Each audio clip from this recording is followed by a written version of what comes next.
Hello, હું doctor મલ્કેશ તરસરિયા, consultant cardiovascular and થોરેસિક સર્જન. હું છેલ્લા 5 વર્ષથી હૃદયરોગના નિષ્ણાત સર્જન તરીકે સુરતની વિવિધ હોસ્પિટલોમાં કાર્યરત છું. જો હાર્ટ એટેકના લક્ષણો દેખાય તો તમારે સૌથી પહેલાં હાર્ટના ડૉક્ટરનો સંપર્ક કરો, એમને કન્સલ્ટ કરવા, એમના જણાવ્યા પ્રમાણેના યોગ્ય રિપોર્ટો કરાવવા, જેમ કે ઇસીજી, 2D ઇકોકાર્ડિયોગ્રાફી જે હાર્ટની સોનોગ્રાફી કહેવાય છે, સ્ટ્રેસ ટેસ્ટ ઓર ટ્રેડમિલ ટેસ્ટ જેમાં મશીન પર 9 મિનિટ દોડાવીને ટેસ્ટ કરવામાં આવે છે, બ્લડના રિપોર્ટ જેવા કે લિપિડના રિપોર્ટ, કોલેસ્ટેરોલના રિપોર્ટ, સુગરના report, common blood count report, કિડનીના રિપોર્ટ. આ બધા રિપોર્ટ કરાવ્યા બાદ એમાંથી જો કંઈ એબનોર્મલ લાગે તો ડૉક્ટરની સલાહ મુજબ એન્જિયોગ્રાફી કરાવવી જોઈએ.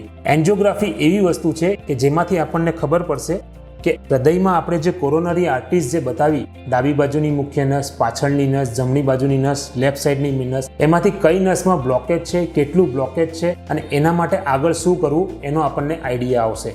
જો બ્લોકેજ 70% કે એનાથી વધારે હોય તો એન્જિયોપ્લાસ્ટી કરવી પડે. અને જો 1 થી વધારે નસ, જેમ કે ડાબી બાજુની નસ, ડાબી બાજુની પાછળની નસ, જમણી બાજુની નસ કે લેફ્ટ સાઈડની મેઇન નસ, આ બધી નસોમાં સાથે બ્લોકેજ હોય અથવા લેફ્ટ સાઈડની મેઇન નસની સાથે બીજી નસોમાં પણ બ્લોકેજ હોય તો દર્દીને બાયપાસ સર્જરીની સલાહ આપવામાં આવે છે.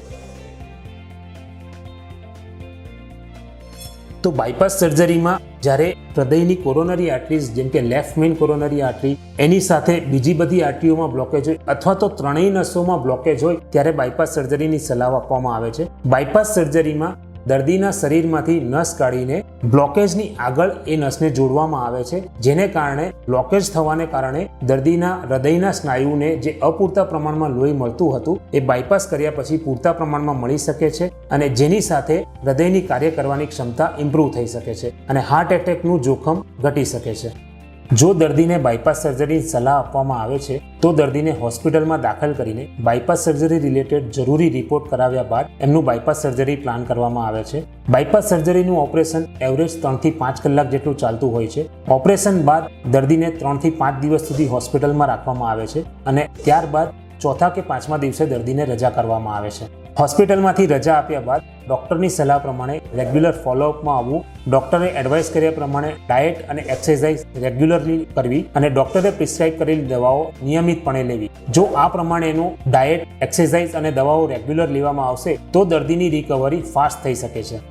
હાર્ટ સર્જન તરીકે મારી આપને એક સલાહ છે, જો અચાનક આપને હાર્ટ એટેકના કોઈ લક્ષણો દેખાય તો જરા પણ ગભરાશો નહીં, પેનિક ના થતા કોઈકની મદદ લઈને શક્ય એટલું જલ્દી નજીકની હોસ્પિટલમાં પહોંચવાનો પ્રયત્ન કરશો. આભાર.